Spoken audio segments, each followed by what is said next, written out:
And here is the 2025 Sea Ray 190 SPX. One of my favorite boats. Excellent boat for trailing around to different spots. Can put it in a garage pretty easily. It's a 10-person boat. It's got a nice swim platform with the manual slip down platform. We got the 4.5 200 horsepower Merc. Let's go to the interior and take a look at all these options. All right, welcome aboard. Let's run through this. We got the tan interior with the sea decking. We got the nice walk through here with the sea deck. We got the upgraded stereo system with Fusion, subwoofer, upgraded speakers, great helm, the Simrad, again the 4.5 200.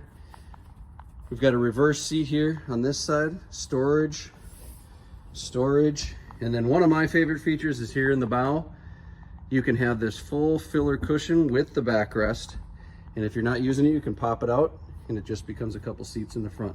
So 19 SPX here at Rogers, got to come see it.